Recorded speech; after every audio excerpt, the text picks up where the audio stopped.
بالله من الشيطان الرجيم. بسم الله الرحمن الرحيم.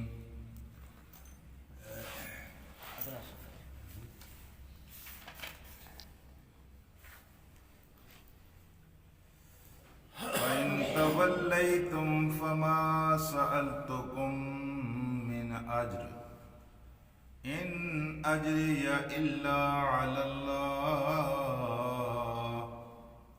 وأمرت أن أكون من المسلمين. صدق الله العلي العظيم. رفقائے گرامی، دین کی دعوت کے سلسلے میں دو چیزوں کا ہونا بہت ضروری ہے. ایک چیز جس کا پچھلی آیت میں تذکرہ ہوا ہے اور ایک چیز جس کا آج کی آیت پہ تذکرہ ہے.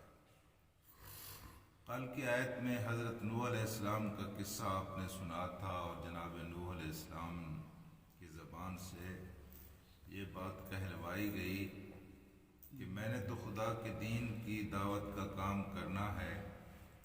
اگر میرا مقام اور میری دعوت و تبلیغ تمہیں گراں گزرتی ہے تو تم پورا زور لگا لو، لیکن میں اس کام سے باز آنے والا نہیں ہوں اور اس کام کو چھوڑنے والا نہیں. گویا اس بات کی نفی کی گئی ہے کہ خدا کے دین کی دعوت کا کام کرنے والا انسان اصلاً وہی ٹھیک ہے جس کے دل میں خدا کے علاوہ کسی دوسرے کا خوف نہ ہو. یہ کام بزدلوں کا کام نہیں ہے، یہ بھیڑوں کا کام نہیں ہے، یہ خدا کے شیروں کا کام ہے جن کی کھال کے اندر خدا کے خوف کے علاوہ کسی دوسرے کا خوف موجود نہ ہو.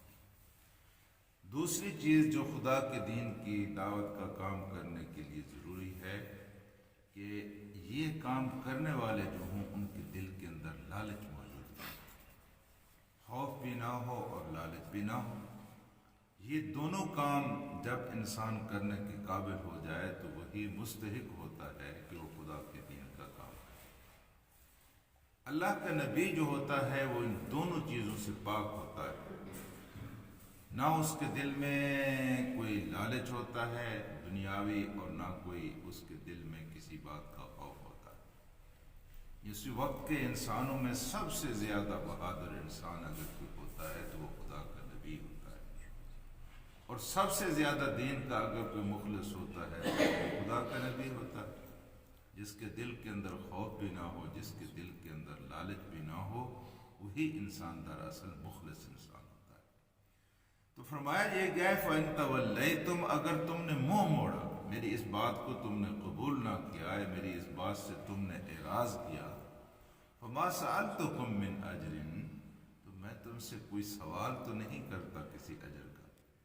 میں نے کوئی ہٹی کھولی ہوئی نہیں ہے، میں نے کوئی دکان نہیں بنائی ہوئی ہے کہ اگر تم مجھ سے ناراض ہو گئے تو میرا کاروبار بیٹھ جائے گا اور میرے گاہک کم ہو جائیں گے، اس لیے میں دین کا کام نہیں کر رہا ہوں. میں تم سے کوئی اجر بھی نہیں مانگتا، میں تم سے کسی سوال کا، میں کہ اجر کا تم سے سوال، اجرت کا سمجھ سوال بھی نہیں کرتا. ان اجری الا علی اللہ، میں اگر کسی اجر کا منتظر ہوں یا مجھے کوئی اجر مطلوب ہے تو وہ اجر اللہ تبارک و تعالیٰ کے پاس ہے. یعنی میں اللہ سے یہ امید رکھتا ہوں کہ وہ مجھ کو اس کا اجر عطا کرے. ویسے سچی بات تو یہ ہے کہ دین کی کسی خدمت کا اجر دنیا میں ہے ہی نہیں. یہ ایک ایسا سودا ہے کہ دنیا میں اس کی قیمت نہیں ہے. یہاں جتنی بھی کسی کو قیمت دے دی جائے کسی دینی کام کی، فی الاصل اس کے اصل جو قیمت ہے اس کے مقابلے میں اس کو کوئی وزن نہیں ہے.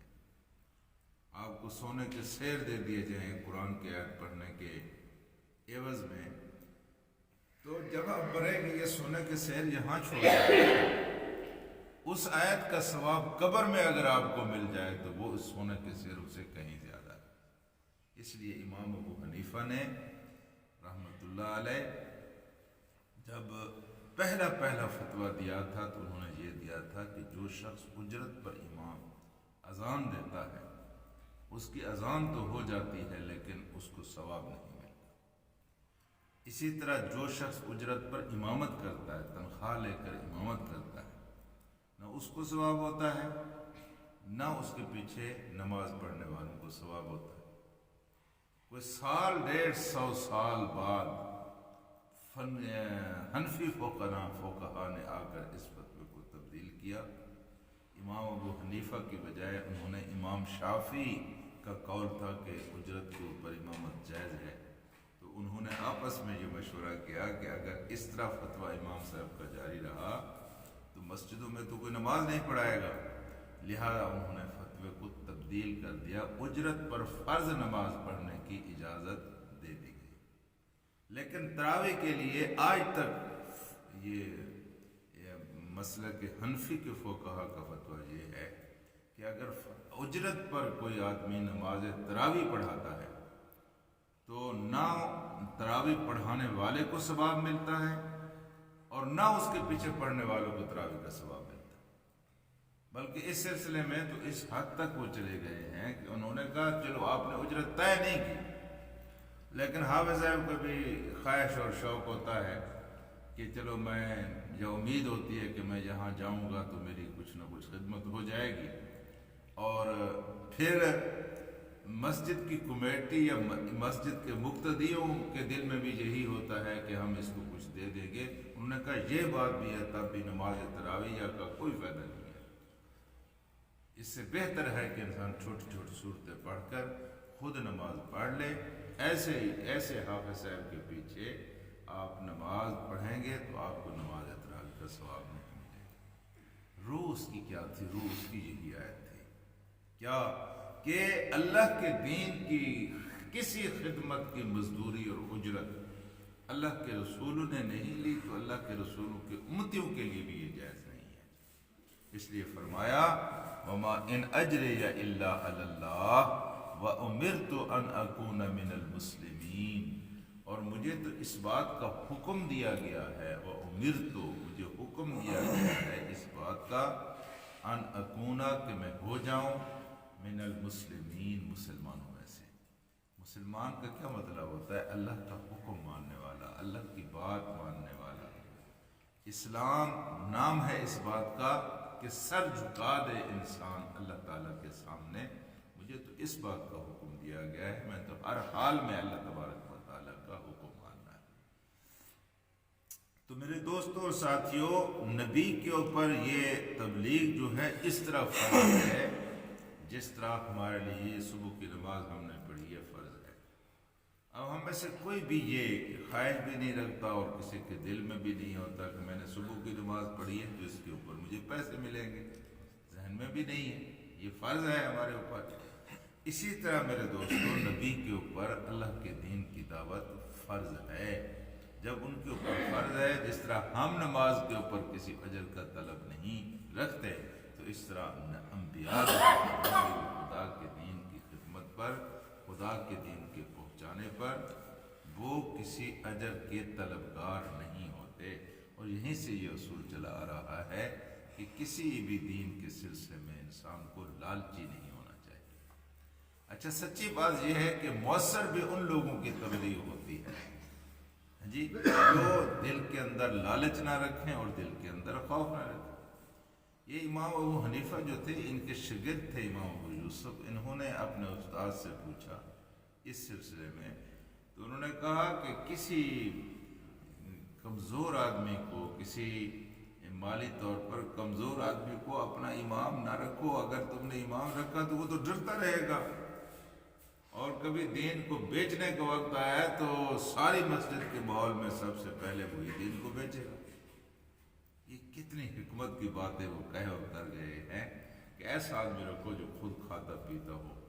یہ ہمارے علماء جو تھے، اس سے پہلے ہمارے اسلاف جو تھے، خصوصاً علماء دیوبند، یہ جب پڑھاتے تھے، اپنے شاگرد تیار کرتے تھے، تو سارا قرآن حدیث پڑھانے کے ساتھ ساتھ یہ پھر یہ بھی کرتے تھے کہ ان کو کوئی نہ کوئی فن سکھلاتے تھے، تاکہ ہمارا یہ فارغ التحصیل آدمی کسی کو خطاطی سکھا دی، کسی کو ترخانہ سکھا دیا، یہ جب جائے تو روزی اپنے خود کمائے، مسجد کے اوپر بیٹھ نہ رہے، تاکہ اس کی دعوت کے اندر اور اس کی تبلیغ کے اندر اثر ہو۔ یہ کسی محتاج نہ ہو. یہ انہوں نے باقاعدہ اس کے ساتھ رکھا ہوا تھا کہ دین کے علم کے ساتھ ان کو اپنے مالی طور پر اپنے پاؤں پر کھڑا ہونے کی یہ ترغیب اور تربیت دی تھی. تو میرے دوستوں اور ساتھیوں، یہ دو بنیادی چیزیں ہیں، خوف بھی نہ ہو اور دل کے اندر لالچ بھی نہ ہو. یہ اللہ تبارک و تعالیٰ کے دین کی تبلیغ کا بنیادی تقاضا ہے. اللہم صلی علی سیدنا و مولانا محمد